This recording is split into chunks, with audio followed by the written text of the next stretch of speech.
નાયબ મુખ્યમંત્રી હર્ષ સંઘવી સુરતના પ્રવાસે પીપલોદ સ્થિત ઉમરા ગામે ખાસ કાર્યક્રમનું ખાતમુહૂર્ત કરવામાં આવ્યું હતું।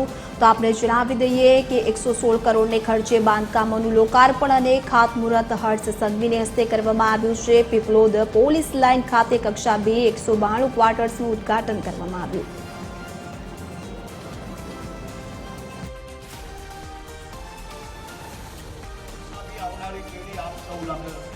જરૂરથી રાખે છે।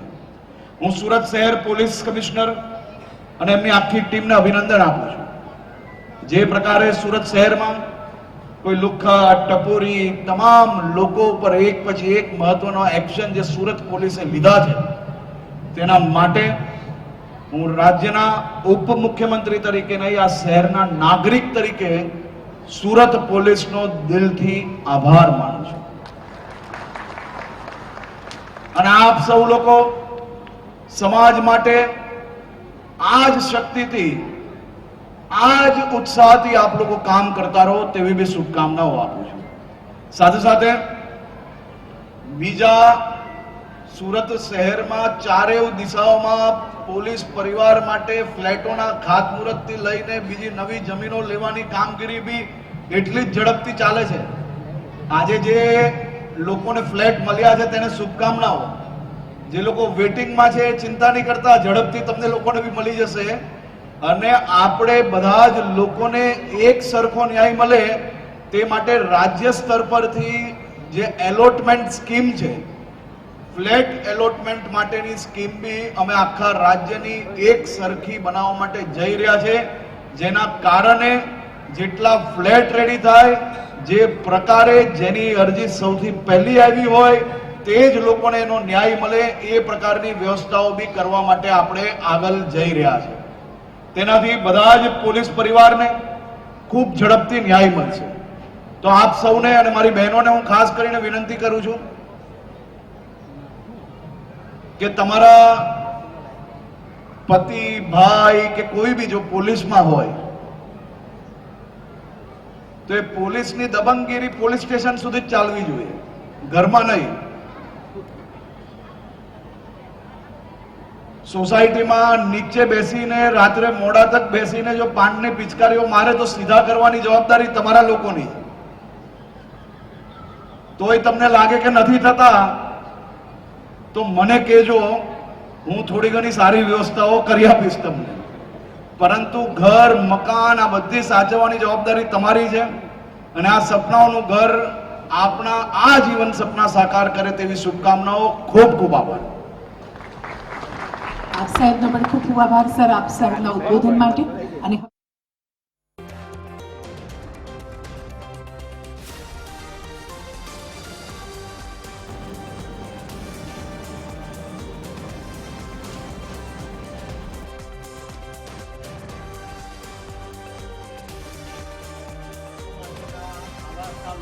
આજના કાર્યક્રમમાં આપણી વચ્ચે ઉપસ્થિત ગુજરાત રાજ્યના ડેપ્યુટી સીએમ શ્રી હર્ષભાઈ સંઘવીજી, અમારા સાથી સાંસદ શ્રી મુકેશભાઈ દલાલ, ધારાસભ્ય શ્રી સંદીપભાઈ દેસાઈ, શ્રી મનુભાઈ પટેલ, સુરત શહેર ભારતીય જનતા પાર્ટીના પ્રમુખ શ્રી પરેશભાઈ પટેલ, સુરત પોલીસ કમિશનર શ્રી ગેહલોતજી, સૌ અધિકારીઓ, સૌ કર્મચારીઓ, સૌ આમંત્રણને માન આપીને પધારેલા સૌ ભાઈઓ બહેનો, આપ સૌને પ્રણામ। મતલબ પોલીસ કર્મચારીને આ પ્રકારના મકાન મળે એમાં અહીંયા બેઠેલા જો કોઈને આનંદ થાય એમાં સૌથી વધુ આનંદ મને થાય કે હું પોતે પણ પોલીસ લાઇનમાં બી રહ્યો છું। અને એના કારણે જે આજે આ ક્વોલિટી જે જોવા મળી છે એ તો ક્યારેય તે વખતે કલ્પના નહોતી કરી। એ પ્રકારના મકાનો અને વિસ્તારના મકાનો પીપલોદમાં જો આપ ફ્લેટ લેવા જાઓ તો કદાચ કલ્પના ન કરો એ પ્રકારના લગભગ 50-55 લાખ રૂપિયાનો એક ફ્લેટ થાય। અને એવા ફ્લેટ જ્યારે તમને ફર્નિચર સાથે જરૂરી મિનિમમ જે ફર્નિચરની આવશ્યકતા છે એને પૂર્ણ કરીને સરસ મજાના કિચન સાથે, હોલ સાથે અને બાળકો માટે આંગણવાડીની વ્યવસ્થા સાથે જે પ્લાનિંગ થયું છે અને હવા ઉજાસ સાથેના જે બિલ્ડિંગો બન્યો છે એના માટે હું માન્ય નાયબ મુખ્યમંત્રી શ્રી હર્ષભાઈ સંઘવીજીને અને પોલીસ કમિશનરશ્રીને ખૂબ ખૂબ અભિનંદન આપું છું કે એમણે ખૂબ ટૂંકા સમયમાં ખૂબ સારી ક્વોલિટીના આ મકાનો બનાવ્યા છે. એનાથી પણ આગળ જઈને એક પ્રયોગ અમે આગળ પણ કર્યો હતો. હું હર્ષભાઈને કહીશ કે દૂર સુધી કોઈ બિલ્ડરને લઈને સરકારની કોઈ જમીન કે જે કદાચ ખરાબાની જમીન હોઈ શકે, પરંતુ સારી જમીન હોય એને ડેવલપ કરીને જો કોઈ મકાનો બનાવીને પોલીસ કર્મચારીઓને પોતે લોન લઈને આપી દો, કેમ કે 4,000 રૂપિયા ભાડું આમાં મળે છે. માનો કે 10-12 લાખ રૂપિયાનો જો ફ્લેટ થાય અને 8-1 લાખ રૂપિયાનો જો હપ્તો બેંકનો આવે તો બેંકમાંથી પણ 100% લોન મળે. એમાં જે ભાડાના પૈસા સરકાર તમને આપે 4,000 રૂપિયા પ્લસ તમે થોડા પૈસા ઉમેરો તો તમારું પોતાનું મકાન થઈ જાય.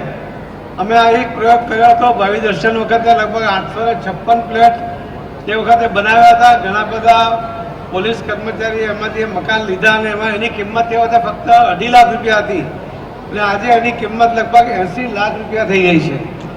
તો આ એક પોતાના મકાનની પણ વ્યવસ્થા માટેનું પ્લાનિંગ જો તમે સાથે મળીને કોઈ બિલ્ડરને આગળ લાવીને કે જે સારું પ્લાનિંગ કરી શકે અને બેંક પણ 100% ઓછા વ્યાજની લોન આપી શકે, કેમ કે સરકારી કર્મચારી છે એટલે બેંક પગારમાંથી ડાયરેક્ટ જો એના પૈસા કપાતા હોય તો એને ચોક્કસ પૈસા મળે અને એમાંથી લગભગ અડધા ઉપરના પૈસા તો ભાડામાંથી સરકાર જ ચૂકવી દે તમારા પોતાના મકાનમાં રહો એટલે. તો પોતાના મકાનનું પણ આયોજન થઈ શકે અને આ વ્યક્તિગત ન થઈ શકે એટલા માટે જો સામૂહિક રીતે આનું પણ એક પ્લાનિંગ થાય, જે રીતે આ હમણાં આખા રાજ્યમાં 20,000 મકાનોનું પ્લાનિંગ થયું છે, તે જ રીતે જ્યાં જ્યાં જમીનો અવેલેબલ હોય અને આવી વ્યવસ્થા થઈ શકે તો ખૂબ મોટું કામ એના માટે પણ થશે. આજે જ્યારે હર્ષભાઈ પાસે હોમ મિનિસ્ટ્રી પણ છે ત્યારે મારે એમને પણ કહેવાનું મન થાય છે કે જો તમે પ્લાનિંગ કરો તો બધા જે પોલીસ કર્મીઓના મનમાં હોય છે કે એમના સમયના કલાકો એ 8 કલાકથી વધારે હોય છે, એમને વળતર ઓછું મળે છે. પણ જો દરેક તમે પોલીસ સ્ટેશનમાં જો પ્રયત્ન કરશો તો લગભગ 70-80% કર્મચારીઓ એવા હશે કે જેને તમે 8 કલાક જ નોકરી આપો અને આપી શકો એ પ્રકારનું પ્લાનિંગ થઈ શકે એમ છે. તો એ દિશામાં વિચારવું જોઈએ જેથી પોલીસ કર્મચારીઓનું જે એમની લાઈફ છે એમાં પણ એમને રાહત થાય અને જે અનિયમિતતા એટલે સમયની જે અનિયમિતતાને કારણે જે એક પ્રકારનું મગજ પર ટેન્શન હોતું હોય છે એના કારણે અનેક પ્રકારની બીમારીમાંથી પણ કર્મચારીઓ જતા હોય છે, ત્યારે એમાંથી પણ એને ફાયદો થશે. તો એ દિશામાં પણ વિચારવું જોઈએ. આજે જ્યારે પોલીસ કર્મચારીઓને આવી જે સુવિધા મળે છે ત્યારે સમાજ પણ તમારી પાસેથી અપેક્ષા રાખે છે કે તમારું વાણી અને વર્તન એમની સાથે સારું હોય, બિનજરૂરી એમની સાથે અસભ્ય વર્તન ના કરાય અને એ જો તમે એની પણ જો શિસ્ત આવે. મને યાદ છે જ્યારે હું પોલીસમાં નોકરી કરતો ત્યારે બોર્ડ મારતા હતા પોલીસ સ્ટેશનમાં કે મે આઈ હેલ્પ યુ, અને અમને લાગતું હતું કે આ તો એક મજાક છે, કેમ કે કોઈ પોલીસ કર્મચારીનો માનસિકતા નહોતી કે એને કોઈને હેલ્પ કરવી. પરંતુ આજે જ્યારે સમય બદલાયો છે ત્યારે ધીરે ધીરે પોલીસ કર્મચારીઓ પણ પોતાની જવાબદારીની સાથે સાથે પોતાના અધિકારની સાથે આપણી ફરજો પણ એમને યાદ છે ને એટલા માટે અસભ્ય વર્તન કરવાની જે પહેલાં જે હતી ફરિયાદો હતી એમાં પણ ઓછી થઈ છે. તો એમાં પણ વધુ જો સારું વર્તન કરીને જે પોલીસની ઇમેજ છે એમાં સુધારો કરવા માટે પણ પ્રયત્ન કરવો જોઈએ. હું તો ઘણીવાર ઉદાહરણ પણ આપું છું કે બોર્ડર ઉપરના સૈનિકો એ પણ દેશના દુશ્મનોથી આપણા દેશનું રક્ષણ કરે છે, એ પણ ખાકી પહેરે છે, પણ એમના પ્રત્યે લોકોને માન છે. ત્યારે તમે પણ ખાકી પહેર્યા પછી દેશના અંદરના જે ગુનેગારોથી દેશના લોકોનું તમે રક્ષણ કરો છો ત્યારે તમે પણ એટલું જ મોટું કામ કરો છો, છતાં પોલીસ પ્રત્યે લોકોને નફરતની ભાવના કેમ છે? તો આ નાના મોટા જે બનાવો વર્ષોથી જે ચાલતા આવ્યા છે, જે અપમાનિત કરવાનો પ્રયત્ન, એના કારણે એમને જે પોલીસ કર્મચારીઓનું વર્તન એના જ કારણે આખો ડિપાર્ટમેન્ટ બદનામ હોય છે. ત્યારે એમાં પણ સુધારો લાવવાનો પ્રયત્ન જો તમે બધા સંકલ્પ કરશો તો ચોક્કસપણે ખૂબ મોટો ફાયદો એનાથી થશે. ઓછા માનવબળ સાથે એટલે ઓછું કર્મચારીઓનું બળ છે, છતાં પણ આટલી મોટી કન્ટ્રી એટલે આટલા મોટા રાજ્યોમાં તમે લગભગ 1 લાખ પોલીસ કર્મચારી આખા રાજ્યમાં છે અને આખા રાજ્યનું 5.5-6 કરોડ લોકોનું રક્ષણ તમે કરવાની જવાબદારી લો છો તો પ્રમાણમાં સ્વાભાવિકપણે તમારી જવાબદારી વધતી હોય છે. પણ સફળતાપૂર્વક તમે જ્યારે આ કામ કરી રહ્યા છો ત્યારે એને ફાઇન ટ્યુનિંગ કરીને જો વધારે સારી રીતે કરવાનો પ્રયત્ન કરશો તો મને લાગે છે કે આવનારા દિવસોમાં સમાજ પણ તમને સ્વીકારીને સમાજ પણ આમાં મદદ થવાનો પ્રયત્ન કરશે. ફરીથી જેમને આ મકાનો મળ્યા છે એમને હું ખૂબ ખૂબ અભિનંદન આપું છું.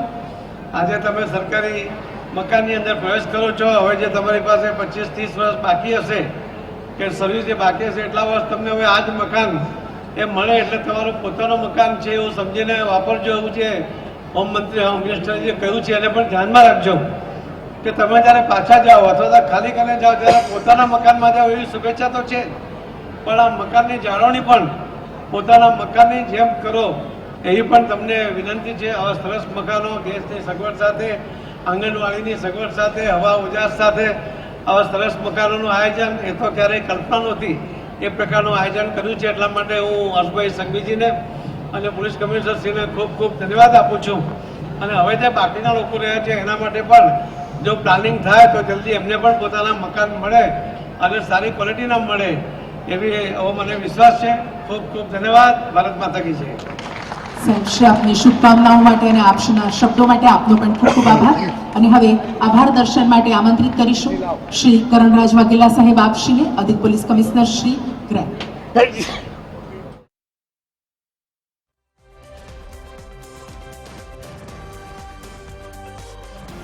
નાયબ મુખ્યમંત્રી હર્ષ સંઘવી સુરતના પ્રવાસે પીપલોદ સ્થિત ઉમરા ગામે ખાસ કાર્યક્રમનું આયોજન કરવામાં આવ્યું હતું કે જે 116 કરોડને ખર્ચે બનેલા વિવિધ વિકાસ કાર્યોની તેઓએ ભેટ આપી છે. ગુજરાત રાજ્ય પોલીસ આવાસનું પણ લોકાર્પણ કર્યું. સાથે પીપલોદ પોલીસ લાઇન ખાતે ક્વાર્ટર્સનું લોકાર્પણ કરવામાં આવ્યું. હોર્સ રાઇડિંગ સ્કૂલ લાઇબ્રેરીનું પણ તેઓ દ્વારા લોકાર્પણ કરવામાં આવ્યું.